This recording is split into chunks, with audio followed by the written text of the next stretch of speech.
Welcome to another edition of Talk with Confidence. This is where we have inspirational conversations with inspirational people. Today I have a truly inspirational person in the studio with us, Lebo Mashile. She's one of my personal favorite poets, writers, actors, performers, etc. I told her that when I met her, and she's got such a bubbly personality, so I'm really looking forward to this. Lebo, welcome. It's a pleasure. Thank you for having me. How are you? So much. Good thing when okay. No, sharp. Man. But thank you so much for honoring the invite. It's a pleasure. It's always wonderful to see young black people doing thetheir own thing and innovating. Awesome. So I'm happy to support. Yeah. Wonderful. I want to start at the beginning. I mean, you're a South African through and through, but you were not born in South Africa. You were born in exile, am I right? Yes. So can you tell us a little bit about that, your beginnings? My parents are both from Soweto.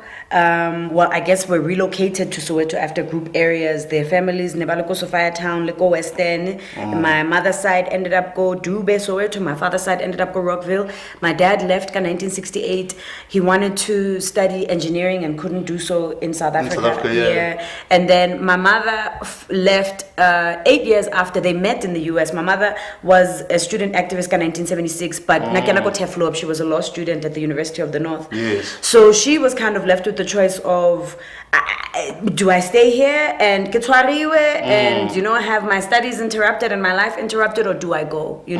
And she got a bursary to study in the US and she left. So they met in New York at a memorial ceremony for Robert Sobukwe in 1978. And then I followed very quickly. 1979. So we have Robert Sibuko partly to thank for you being here. Imagine that. Another reason to thank Robert. Another reason to thank Robert Sobukwe. That hit me very late in life. Yeah. I spent the bulk of my childhood in the US, except for a period when I was very small, a toddler, when my parents sent me to Soweto to stay with my grandparents while they were still busy studying Sabona, So I guess like a lot of kids, like my own children, I also experienced that thing of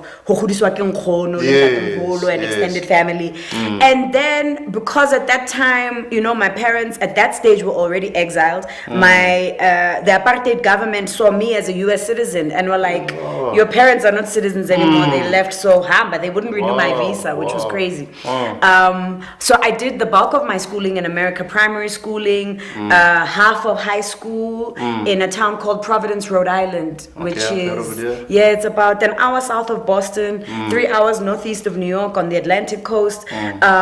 Very old New England town. A lot of people know it because it's got a lot of universities there.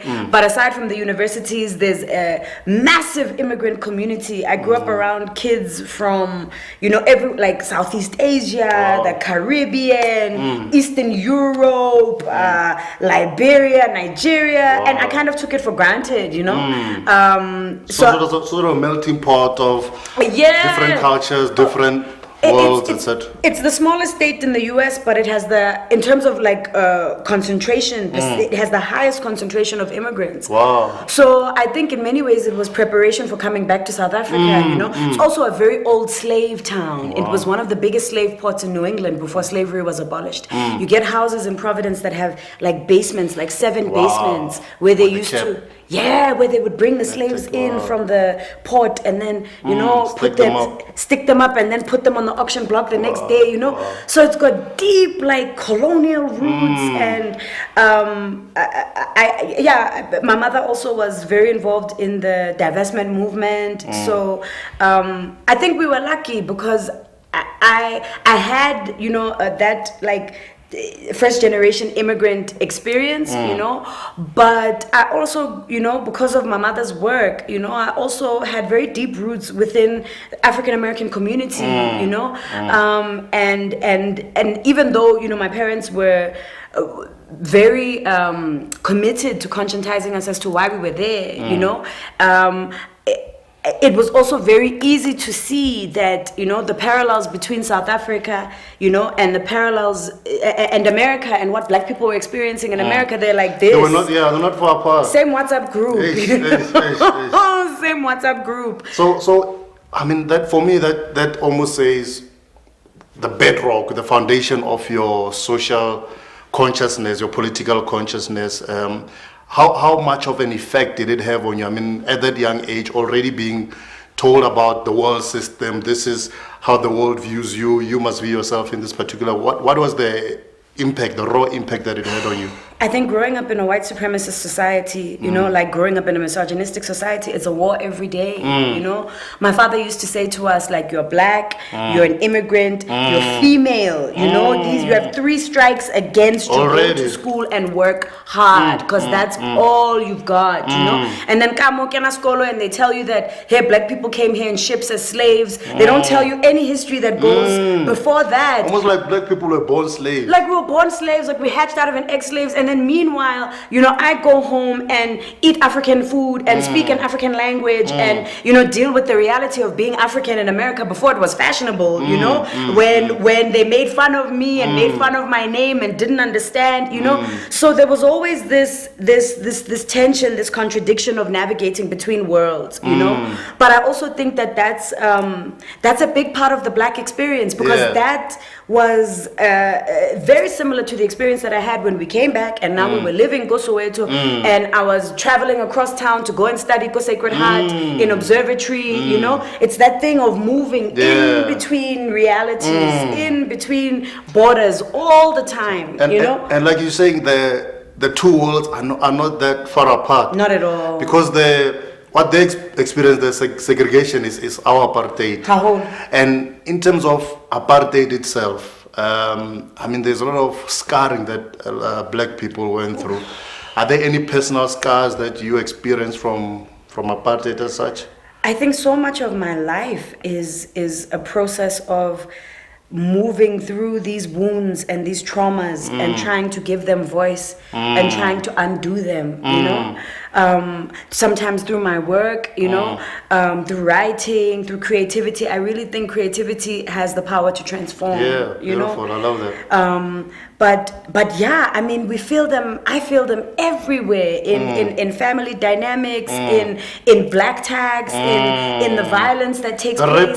The ripple effects, you know. I mean, it's unbelievable. So I mean, you know, this is South Africa is a magical society. The amount of creativity, you know, the cultures in a place like Joburg, the amount of people and human experiences that are constantly colliding and feeding each other. You know, it's such an exciting place to be a creative. Yeah, you know? A lot of inspiration. So much inspiration. Yeah. But at the same time, you know, we are walking with heavy baggage. You know, I mean, yeah. So I mean, in terms of your work, I love what you said. Your work helps you heal. Yeah. It's a tool. It's medicine. It is. And for me, from looking from the outside, when I see artists doing that, I see it's a personal journey. So you're doing it to personally heal. But then through reading your works or listening to you, I'm also healing. And Isn't that wonderful? It's beautiful. It's beautiful. Yeah. And I wanted to ask her now, what do you believe is the purpose of your talent, the purpose of you being here? Because they say, you know, there's that old adage, with great power comes great responsibility, and talent equals power, talent equals potential, talent equals the strength to move things and change things. So what do you believe is your personal purpose with regards to your talent? I remember Madonna said years ago, I was reading a quote in a magazine article about her where she said, my talent does not belong to me. It belongs to the creator, a higher power, but it's my responsibility to manage it. Yes, you know, exactly. So there's that tension between the infinite, the universal, you know, this creativity that belongs to something much bigger, much more powerful than you, and that also feeds a force that's much more powerful than you. And then the individual human being who is a vessel for this huge thing, who has to manage this thing, who has to earn a living with this thing, who has to be disciplined with this Yeah. thing, you know, who's dealing with an economy that's also trying to cannibalize Yeah. and act in like a vulture when it comes to Feed this off- thing. feed Feed off off of it, you know. So I mean, of course, I think for people of African descent, for many indigenous people, you know, creativity it's your contribution. You know, we are a community of people. All of us are endowed with talents and skills. You know, my creativity is my own slice of this bigger, much more powerful universal energy, you know, and sharing it with you is a gift, because, you know, in giving it, I also get mirrored back that who I am and what I feel is valid, is real, is beautiful, and it leaves a lasting contribution on you. So this dance is also about, you know, us realizing that we need each other, we are a part of each other. You know, and that affirms our humanity, that affirms our existence. But then deciding to be a professional artist, that was my next.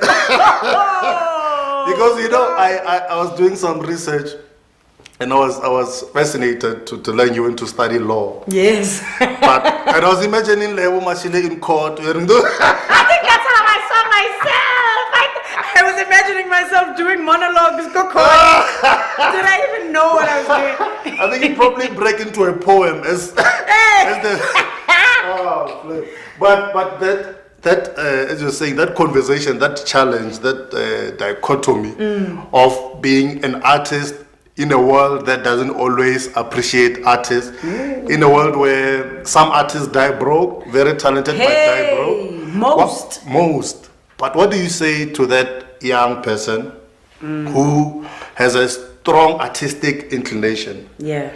But the world, their parents, society say, you know, go and study economics. They can study economics, but it's not their area of passion. They feel a deeper calling that I should be painting, I should be singing, I should be writing. What do you say to that young person, having been in that conversation, that situation yourself? I studied law and international relations, go vets, you know. And by that stage, my mom was a single parent. My parents had split. My dad was off doing his own thing. And my mother was the one who was financing this very expensive education for my sister and I. We were living in the inner city, Koyoville. You know, my mom didn't have a car.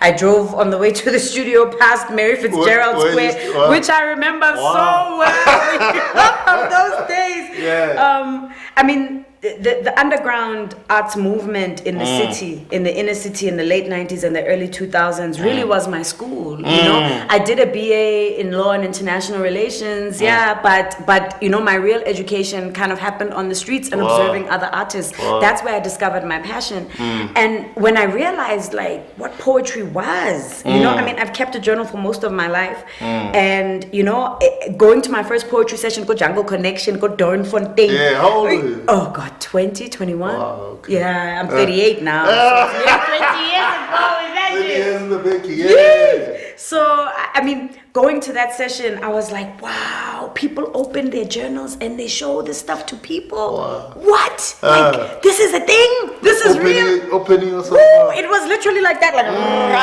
and I thought, no, I have to do this. I have to do this. I have to do this. So that thing of, you know, or calling, as you say it, or purpose, you know, as you've written it in your book, it's that thing that haunts you, that chases you, that stays with you no matter what you do. It's with you when you wake up in the morning, it's with you when you're on the toilet, it's with you when you're sending emails, it's with you when you're sitting with other people, it's with you when you're sitting in the traffic, when you're sitting at work. It does not leave you. It's funny you say that, because I was chatting to my wife and she said the reason it's a calling is because it's always calling you. Wherever you are, it's saying that's not where you're supposed to be. Come and be where you're supposed to be. And in terms of poetry, because I'm a big fan of poetry, I'm a poet myself. And what has poetry done for you from a deep personal point of view? What has the medium, the art, the beauty that is poetry?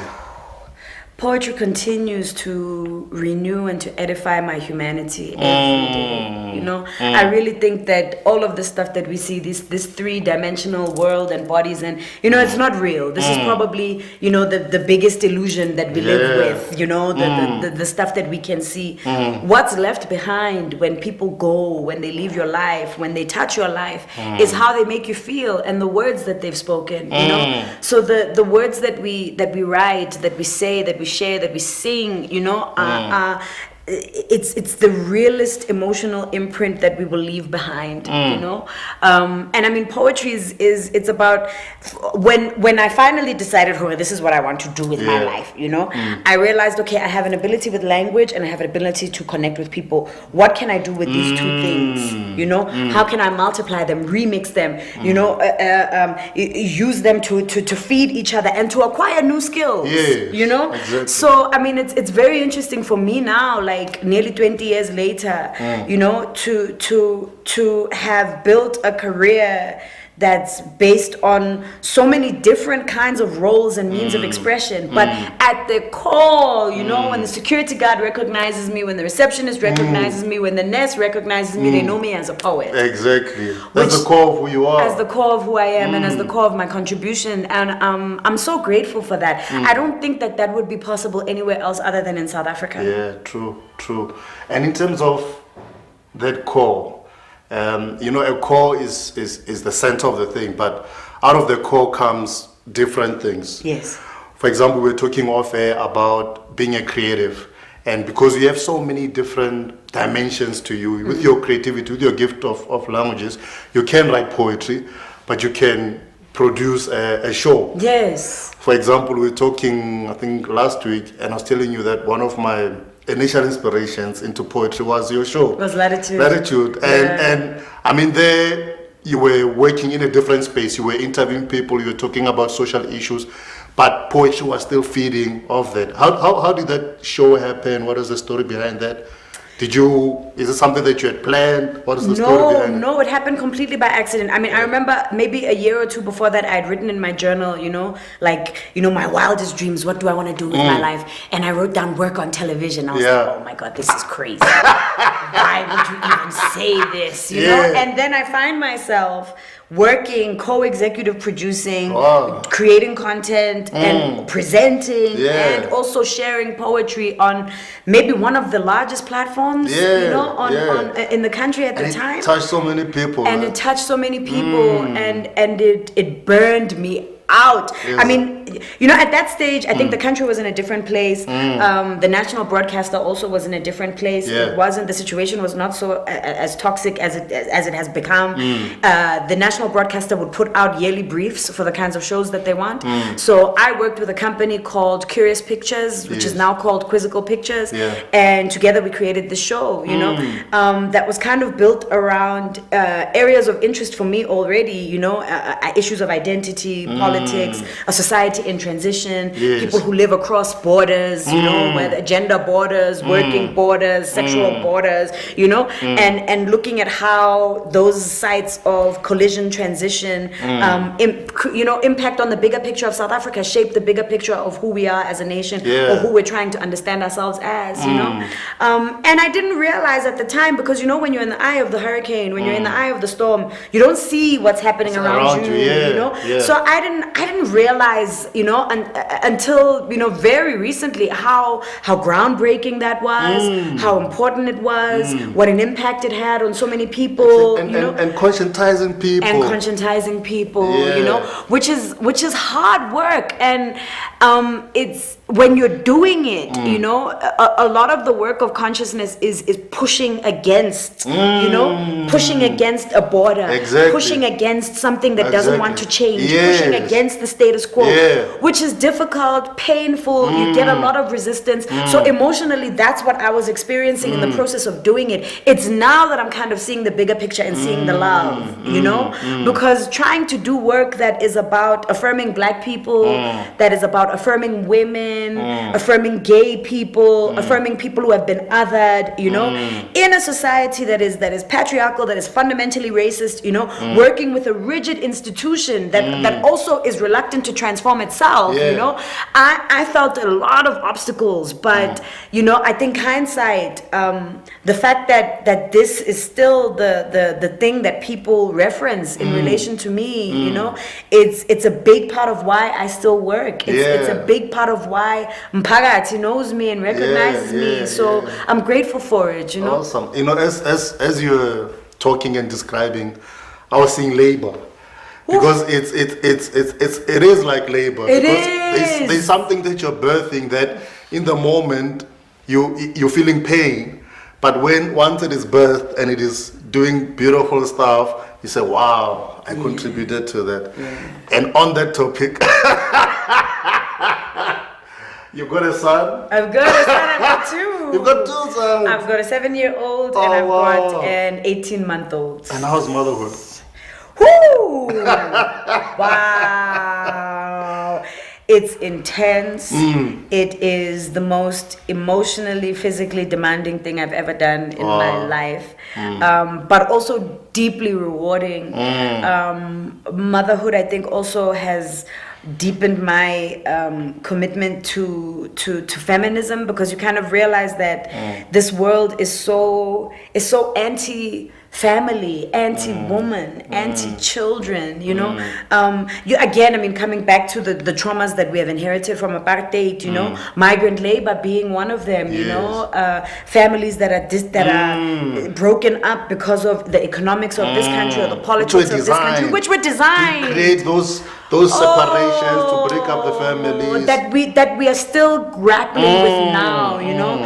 Also realizing the effect that this has on men, you know, and removing fathers from the home, removing fathers from family life, turning fathers purely into kind of economic roles within the home, instead of a living, breathing, feeling person who has something to contribute to the emotional life of their partner, the emotional life of these of the kids. So, you know, in that sense, it's made me realize that, you know, like, politics are not just something, you know, it's not just rhetoric, it's not just about what we read in newspapers, it's about what we live, you know, it's about the way that we raise our children, it's about what we're working against when we're trying to bring whole human beings into the world, you know. My children, I think, also have been such incredible teachers in terms of showing me the issues that I need to work on within myself, you know. Your baby will mirror you like, hey, this is who you are. Do you see yourself? And then I have to work on that. And then you have to work on it, you know, because here it is in the form of this small person. I think it's also very interesting, you know, I mean, we talk about kind of time moving and generational shifts. A lot of the conversations that I have now with kind of our generation of parents, you know, is about how different the environment is. These kids don't get beaten. We reason with our children now, you know, and they demand of us emotionally and intellectually in ways that, you know, I never thought that a small person could. You know what I mean? Before, it was like a child was like, here, and do that, sit there, do that, if you don't, get you back in order. Get you back in order. But now there's more reasoning, there's more, and I think kids nowadays, I don't know if it's because of exposure and all of that, they're a lot more. They're so tuned smart. in. So you have to address them on an intellectual level as well, and reason with them, and give them reasons as to why such and such and such, which I guess makes it even more demanding as a parent. And sometimes you don't even know why. Like, if you cannot explain why to a 7-year-old, it means I'll say you don't know, you know. You know, there's something my father used to do. Because my sisters and I were very white people, like why, and he encouraged it, but sometimes I think he'd get a bit frustrated, and he just says Z. Yeah, I remember those 5 Z's. That's like keep it there. And it's a beautiful thing to instill in a child, that like inquisitiveness, the confidence to be able to ask questions, to question the world, you know. And something that I think a lot of that oppression denies to people. You know. So if you are that kind of a person and it was inculcated in you, it means that the people who cared about you wanted you to be free. You know. So now we have these free-thinking kids, and you have to feed those minds. I mean, from a parenting point of view, it's our our parents' generations versus their parents' generations, the migrant work, all those different economic, socio-political factors that made black families not as connected as they could be. Yeah. What do you believe needs to change with our generation of parents? What should we inculcate in our own kids to solidify those to mend, in a sense, to mend those broken bridges? My son is growing up, my children, both of them are growing up in an extended family home, much like myself. Because of the nature of my work, I travel so much. So, my mother is my manager, so they spend a lot of time with my mother and with my sister, And one thing that I noticed when they first came back from school, when my eldest son first came back from school, is that, school made him question the validity of his family, because you get an exercise of what a family looks like, and it's a nuclear, it's a mommy with hair like this and a daddy and a double-story house and a cat and a dog and a kid, and he's like, this is not my story. This is not what I look like. So do I exist? Am I valid? And he starts asking himself these very existential questions. It doesn't have the language for it, but that's what they're asking. That's what's brewing. And it continues to brew as school goes on, because we continue to force this very, Western nuclear idealization of what family is that doesn't work in an African context. We have all kinds of families in this space. We have aunts who raise children. We have children who move from place to place. I was reading briefly in your book about how when you were at tertiary, you went to stay with an uncle. That kind of thing happens. Exactly. That's how. And it's an African context, an African story. So the battle that I fight a lot of the time in my mind is, the part of me that feels guilty, because I don't fit into that nuclear model, versus the part of me that says, it's not me that's wrong, it's the model that's wrong. Exactly, yeah. And I mean, with an African context especially, like you said, your first few years were with your grandparents. Same here, and it's same for so many other people. And I think it was the same for my mother. Exactly. So this thing has been going on for generations. And I think there's a tendency to look at it in a negative way. Yes. But if you look at what it has produced in terms of now, I've garnered knowledge from my grandparents. I've garnered knowledge from, and which in a Eurocentric society doesn't happen as firmly or as much as, and I think it's something that we have to embrace. We have to embrace. This is the cultural context that we are living in, and what are we gaining from it, instead of saying what may be taken away or depleting from us. They get the wisdom and the love and the benefit of being with my mother, who works from home, who's there all day, who's very stable. They get the benefit of, having not just one mother, but like 4 mothers who are there doting over them, All that extra love. All that extra love, unlike being stuck in a house with a nanny and parents who are never there because they're always working, Exactly. And not that I judge parents who live like that, because that's also another model that's being forced on us as well by economics, by this dislocated life that we live in the city, So I mean, again, I think sometimes people hear feminism and they think, this is about male bashing, this is about hating men, this is about vilifying men. No, it's about looking at the ways that we have devalued life, femininity, creativity, that we've devalued this very important contribution to our humanity and the impact that it has on everybody, including men. Yeah, exactly. And from what you're saying, what I feel deeply is being accepting. Being accepting. Because like on Latitude, you tackled a lot of different issues. And I think one of the most powerful things that show did was to show people wearing different shoes and saying, you know what, these are the shoes that these people are wearing.